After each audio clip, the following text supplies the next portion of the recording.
Seterusnya, ini isu anjing liar ni berterusan. Isu anjing liar ni pun isu keselamatan penduduk. Okay? Bulan April lah itu saya bintang isu. 2 minit boleh? Oh, janganlah macam tu. Datuk yang betul, berilah ruang sikit.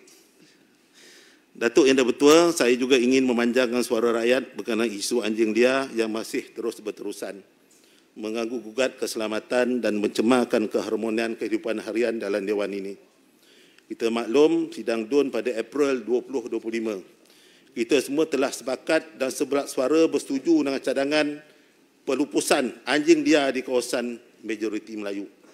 Namun kini setelah 6 bulan berlalu lebih, rakyat masih belum merasai keberkesanan keputusan yang telah diambil.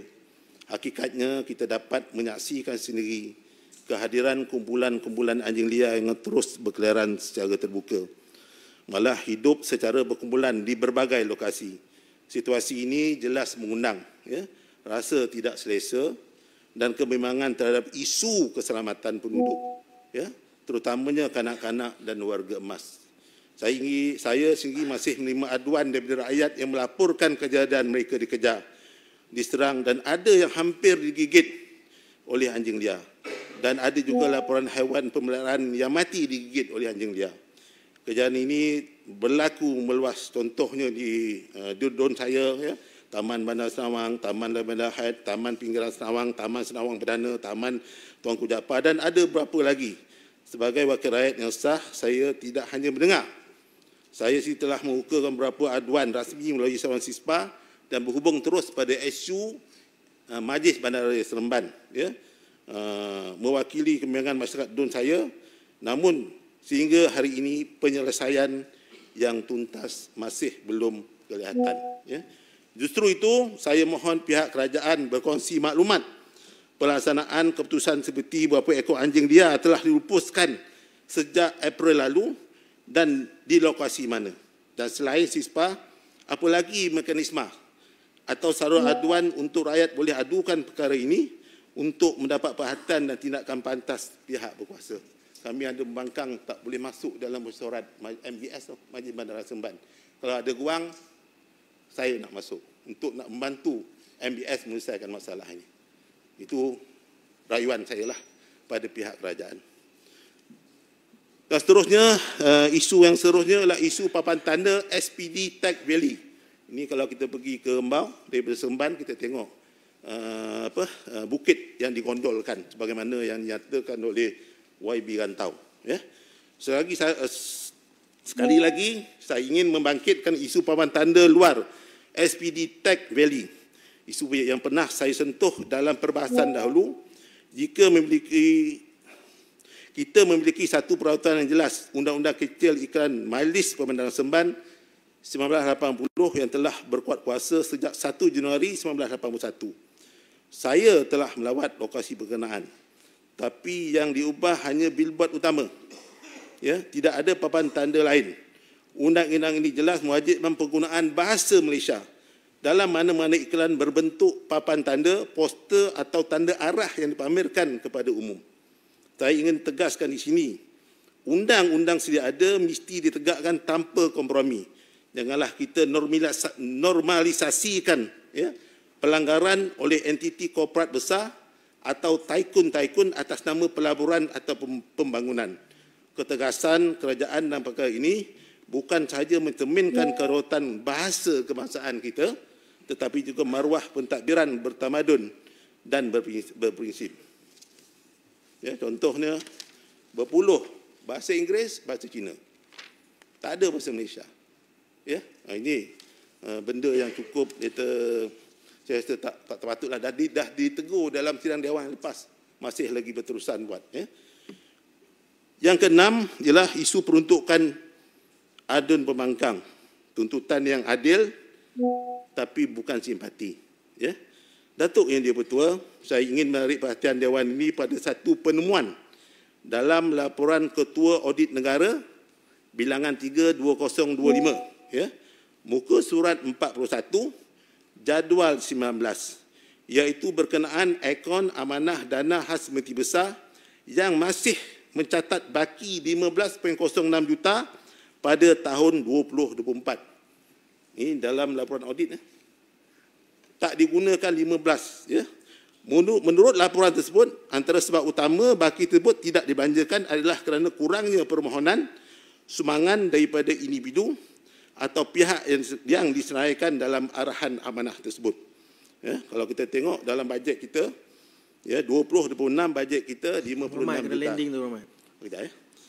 2025 45 juta.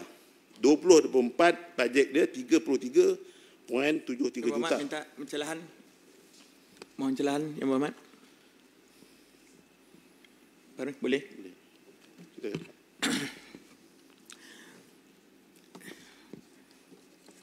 Tok Speaker, minta sikit masa Tok Speaker. Sebab cenah kemarin 52 minit bercakap.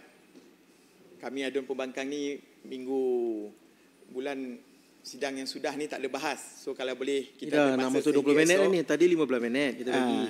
Ni dah masuk 20 minit. Sikit. Ni lagu nak bercelah pula. Jadi 30 saat.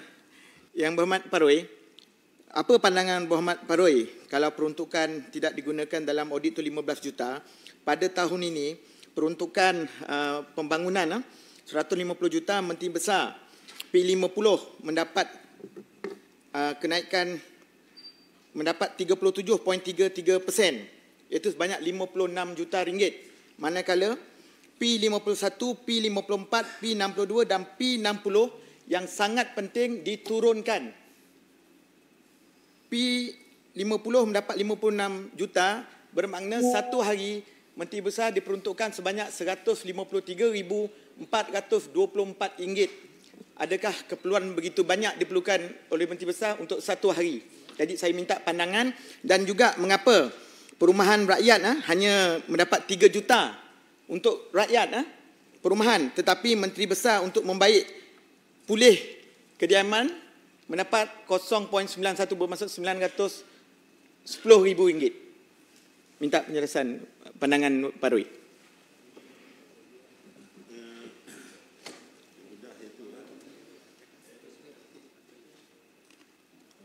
Okey, saya berpandangan mudah saja. Saya ambil kata-kata daripada Gantau. Ya, maknanya kita buat bajet berimbang.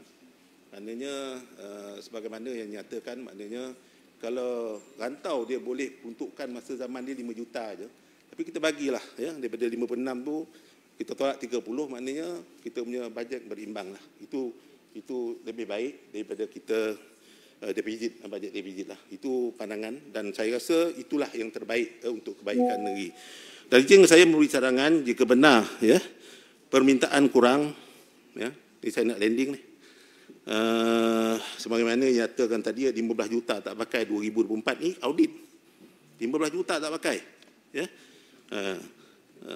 Jika benar permintaan kurang, maka eloklah dibuka ruang kepada adun pembangkang yang sentiasa bersungguh-sungguh memohon, ya, demi manfaat rakyat yang kami wakili.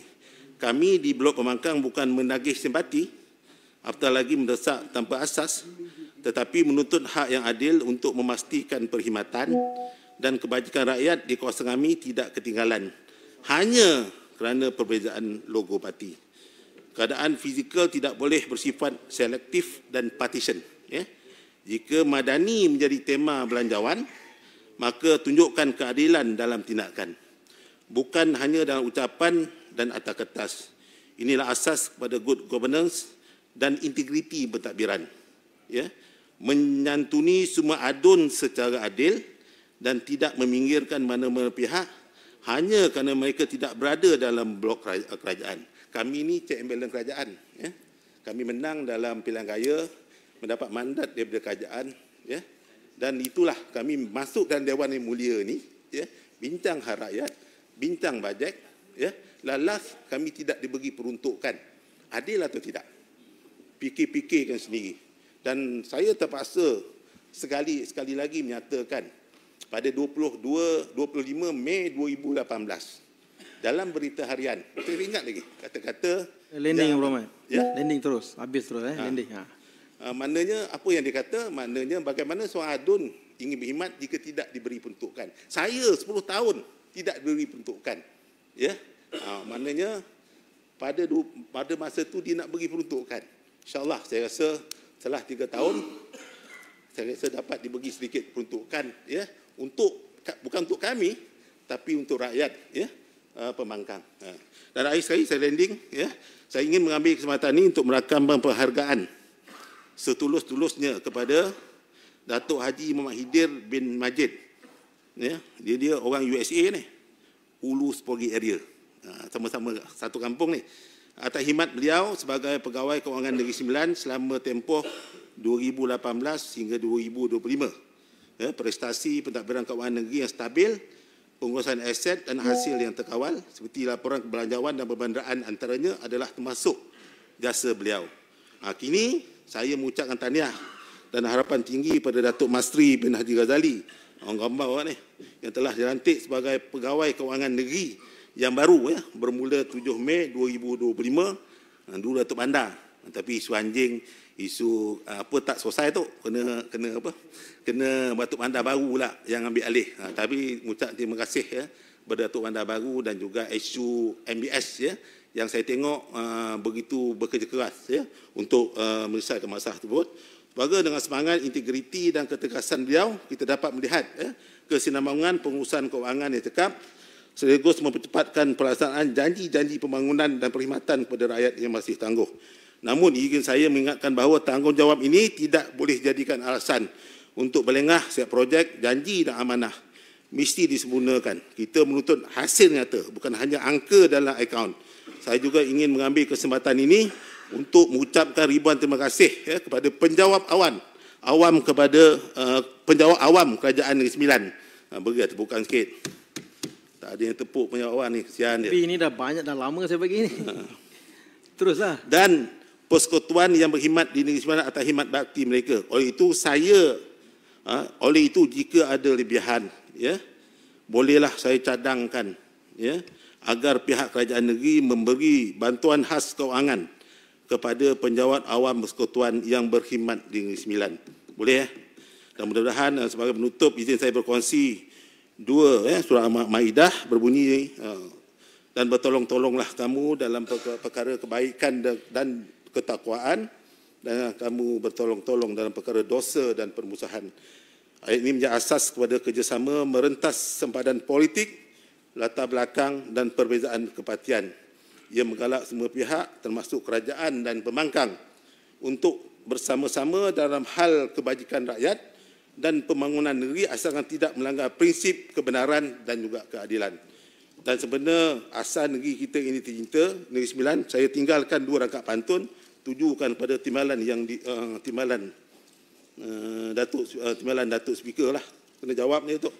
Bumi dan rembau subur bersemi, putih melata harum bertahan, amanah di tangan, harap terjaga di hari, demi Negeri Sembilan sentiasa aman. Satu lagi, gunung berembun, lembah berseri, seri padi di sawah luas terbentang, pegang amanah, junjung janji ini, agar rakyat senang, negeri gemilang. Datuk yang dipertua, dengan ini Paroi menyokong belanjawan 2026 Negeri Sembilan dengan pindaan ya, seperti yang nyatakan ya, pada yang telah dibentangkan pada 5 Disember 2025. Wabillahi taufik. Assalamualaikum warahmatullahi wabarakatuh. Terima kasih Yang Berhormat Paroi. Last but not least, Big Brother Yang Berhormat Chembong. Input.